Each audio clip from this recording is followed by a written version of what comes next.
Hello friend, welcome back my YouTube channel are के craft stitching 8। तो आज की वीडियो में हम बनाएंगे ब्यूटीफुल सा ऑर्गेनाइज़र, जिसके लिए हमने एक गरम जो है एक टी शर्ट जैसी है, इसी का रीयूज़ करेंगे। तो चलिए वीडियो को स्टार्ट करते हैं। तो देखिए वीडियो को पूरा वॉच कीजिएगा, बहुत ही काम की वीडियो है। अब यहाँ पर देखिए हम जो आइडिया बनाएंगे, इसको आप मल्टीपल्स तरीके से यूज़ कर सकते हो। तो देखिए यहाँ पे मैंने इस तरीके से जहाँ पे स्लीव्स जुड़ी हुई रहती है वहाँ तक मैं इस कपड़े को कटिंग कर लूँगी। और इसकी जो चौड़ाई थी काफ़ी अच्छी थी एंड लंबाई भी इसकी काफ़ी अच्छी खासी थी। अब यहाँ से हमने इसमें से एक रेक्टेंगल पीस कटिंग कर लिया है। तो ये गर्म है और थिक भी है, काफ़ी मोटा कपड़ा है इसका। अब यहाँ से ये कट करने के बाद हम साइड वाला कपड़ा एक साइड कर देंगे। ये हमें सिर्फ इतना ही फैब्रिक चाहिए जो हमने कटिंग किया है इसमें से। तो देखिए इसकी जो लंबाई थी वो थी 23 इंच एंड इसकी जो चौड़ाई थी वो थी 18 इंच। अब यहाँ पर कुछ छोटी छोटी कतरनें हमारे पास हैं जो कि सिलाई से बचती हैं, तो इनको मैं फेंकती नहीं हूँ, इन्हीं का मैं रीयूज़ बताऊँगी। तो देखिए इस तरीके से आप इसमें छोटी सी छोटी कतरनें भी यूज़ कर सकते हो। और सबसे अच्छी बात तो ये है कि इसमें आपको ये नहीं है कि बिल्कुल आपको एक बराबर ही कतरनें चाहिए। अगर आपके पास छोटी कतरनें हैं तो आप उनका भी इसमें यूज़ कर सकते हो, एंड अगर आपके पास बड़ी बड़ी या फिर बिल्कुल छोटी कतरनें हैं तो उनका भी आप इसके लिए रीयूज़ कर सकते हो। तो देखिए इस तरीके से सिलाई की बची हुई कतरन को बिल्कुल भी नहीं फेंकना है। इससे आप कई तरह के ऑर्गेनाइज़र बना सकते हो। इस तरीके से सबसे पहले आपको एक पैटर्न तैयार करना होगा इस तरीके से, या फिर आप राइस बोरी पे भी आप इसको बना सकते हो, या फिर कोई भी मोटा सा थिक फैब्रिक हो उस पर भी आप इसको बना के तैयार कर सकते हो। बनाना किस तरीके से, कतरन किस तरीके से हम यहाँ पे रखेंगे, तो हमने इसको यहाँ पे एक कपड़े की पट्टी को रख लिया है। इसी के ऊपर हमें यहाँ से सिलाई लगानी है और सीधा हम यहाँ पे सिलाई लगा देंगे लास्ट तक। जहाँ तक हमारा फैब्रिक है वहीं तक हम सिलाई लगा देंगे। तो सिलाई इस तरीके से लगानी है कि जो हम पहली पट्टी लगाएंगे वो हमें इस तरीके से रखनी है सीधी, एंड जो हम दूसरी पट्टी लगाएंगे वो हम इसके ऊपर उल्टा रखेंगे उस पट्टी को। तो देखिए किस तरीके से रखनी है। तो इस पट्टियाँ जोड़ने के 3 तरीके हैं, उनमें से मैं फर्स्ट तरीका ये वाला बता रही हूँ इस वाली वीडियो में, और जो तरीके हैं वो मैं अगली वीडियो में बता दूँगी आपको। तो देखिए इस तरीके से यहाँ पे हमने अंदर की तरफ फोल्ड करना है पट्टी को। कई बार हम क्या करते हैं, हमने जैसे पट्टी लगाई है उसके ऊपर हम पट्टी को उल्टा रख देते हैं और फिर हम पलट देते हैं उसको। उसके ऊपर फिर हमें टॉप स्टिचिंग भी करनी पड़ती है।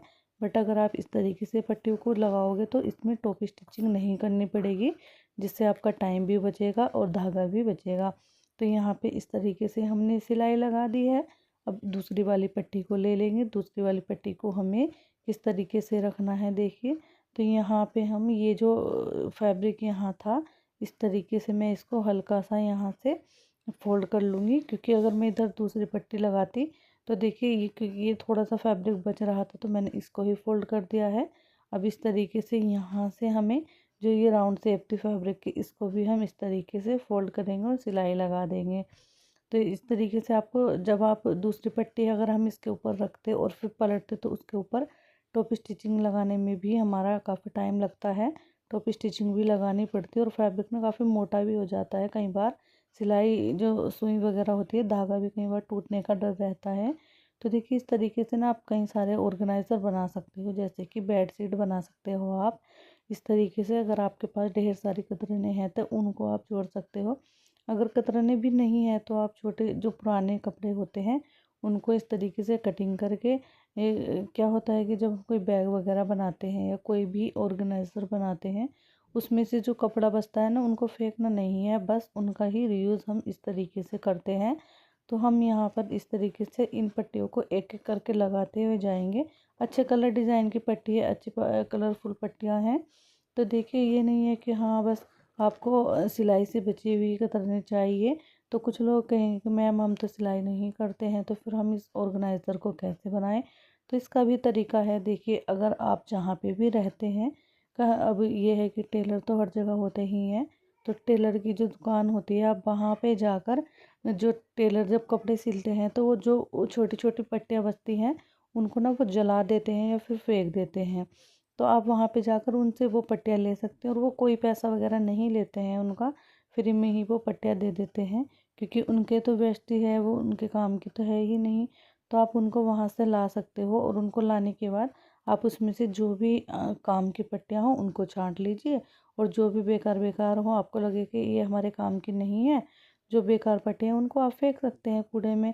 तो इस तरीके से आपको पट्टियाँ भी मिल जाएगी और आप छोटे मोटे ऑर्गेनाइज़र भी बना पाओगे।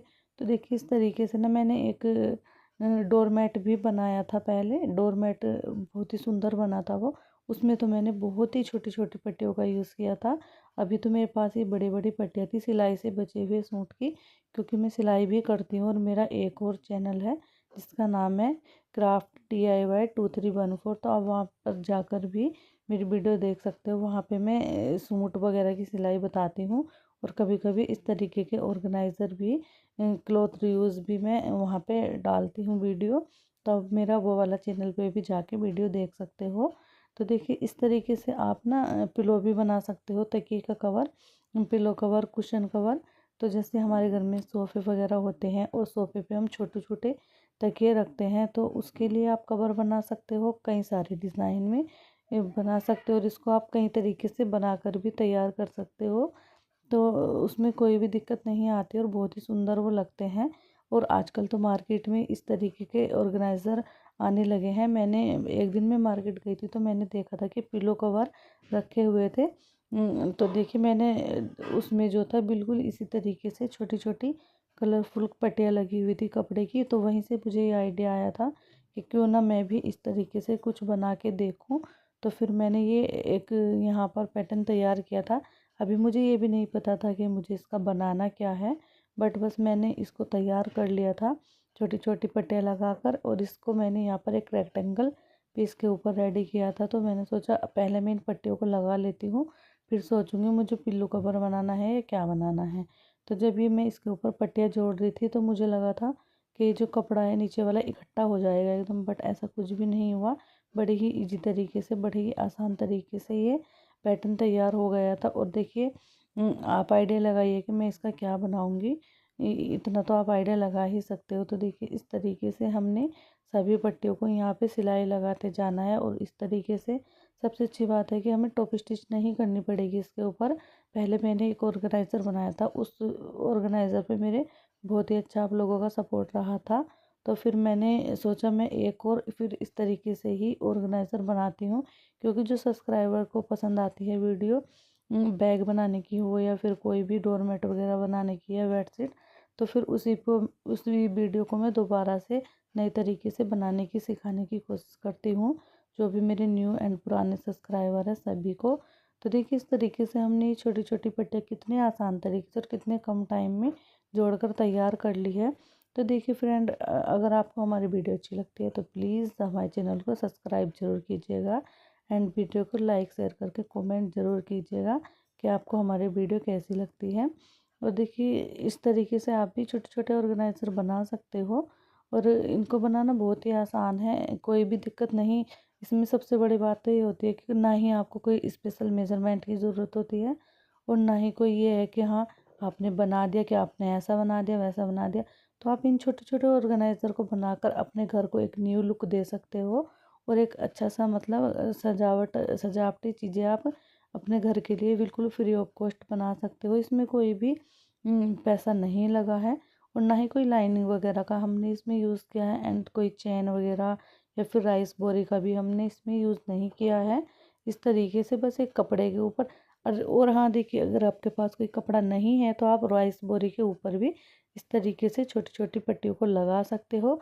तो मेरे पास ही काफ़ी बड़ी बड़ी पट्टियाँ रखी थी, तो मैंने सोचा मैं इनसे ही बना लूँ। तो हमने सभी कतरनों को जोड़ लिया, और ये इसकी बैक साइड है एंड ये इसकी फ्रंट साइड है। तो देखिए इस तरीके से हमने कलरफुल कतरन इस पे लगा दी है। अब जो भी एक्स्ट्रा है उसको कटिंग कर देंगे, एक्स्ट्रा को जो भी थ्रेड वगैरह निकल रहे हैं सभी को हमें कटिंग कर देना है। तो देखिए और हाँ, किसी ने मुझसे पूछा था मैम आप कितने नंबर की सुई का यूज़ करते हो ये सब ऑर्गेनाइज़र बनाने के लिए। तो सिस्टर मैं इसमें 16 नंबर की सुई का यूज़ करती हूँ, कभी कभी मैं 18 नंबर की सुई का भी यूज़ कर लेती हूँ, बट मैं इससे अलग कोई और सुई का यूज़ नहीं करती हूँ। तो देखिए 16 नंबर की सुई जो है हर फैब्रिक पे चलती है, सभी कपड़ों पे चल जाती है ईजिली। तो अब देखिए हम क्या करेंगे, एक और कपड़ा हमने लिया है, ये पुरानी बेडशीट का कपड़ा है, अब हम इसको इसके ऊपर रख देंगे। तो अब तो आपने आइडिया लगा ही लिया होगा मैं क्या बना रही हूँ। तो देखिए इस तरीके से अब हम इसके साइडों में कम से कम 1.5 इंच कपड़ा छोड़ देंगे, 1.5 से 2 इंच कपड़ा छोड़ते हुए इस तरीके से हम कटिंग कर देंगे। चारों साइडों से बराबर ही कपड़ा छोड़ना है। आप चाहें तो इसको पहले नाप लीजिए। अगर तो देखिए यहाँ पे थोड़ा सा मुझे यहाँ से ज़्यादा लग रहा था तो ये भी कटिंग कर दूँगी, और यहाँ से जो भी एक्स्ट्रा है इसको भी हम कटिंग करके एक साइड करेंगे। अब देखिए ये करने के बाद हम क्या करेंगे, अगर आप सीख रहे हो अभी ऑर्गेनाइज़र बनाना या सिलाई सीख रहे हो, तो इसको इस तरीके से ना पिन्स आती हैं, तो आप ना इस तरीके की ये पिन ले लीजिए, सिक्योर पिन। अब इस तरीके से हम ना इनको यहाँ पर पाइपिंग बनाते जाएंगे और एक एक पिन थोड़ी थोड़ी दूरी पे एक एक पिन लगा देंगे। तो इस तरीके से हम यहाँ पे एक एक पिन लगाते जाएंगे। तो इस तरीके से ना हमारा जो ऑर्गेनाइज़र है वो बनाना भी आसान हो जाता है और उसमें कोई भी प्रॉब्लम नहीं आती है बनाने में। तो इस तरीके से इसके कोने जो है ना ये भी अच्छे से सेट हो जाएंगे अभी के अभी। और यहाँ पे इस तरीके से हम चारों साइडों से इसी तरीके से इसको पिन अप करते रहेंगे, इसमें पिन हम लगाते रहेंगे। तो अगर आप सिलाई में परफेक्ट हो तो फिर आपको पिन लगाने की ज़रूरत नहीं है। ये मैं उन लोगों के लिए बता रही हूँ जो अभी सीख ही रहे हैं सिलाई। तो ये पिन आपकी सिलाई सीखने में बहुत ही ज़्यादा हेल्प करेंगी, बहुत ही ज़्यादा हेल्पफुल ये पिन होती हैं।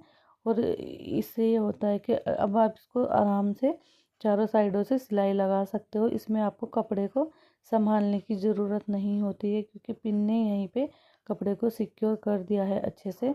तो देखिए मेरे इसी चैनल पे बहुत ही ज़्यादा सुंदर सुंदर एंड बहुत ही अच्छे अच्छे बहुत ही आसान ट्रिक एंड तरीके के साथ मैंने बहुत ही सारी वीडियो अपलोड की हुई है, आप जाकर देख सकते हो।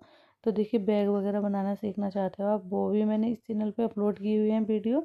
अब इस तरीके से देखिए कितनी आराम से हम यहाँ पे सिलाई लगा पा रहे हैं। अगर हम इन पिन्स को नहीं लगाते तो सिलाई लगाना बड़ा ही मुश्किल हो जाता है जो लोग सीखते हैं उनके लिए। तो देखिए मैं तो ऐसे ही लगा लेती हूँ, मैं पिन का यूज़ कम करती हूँ।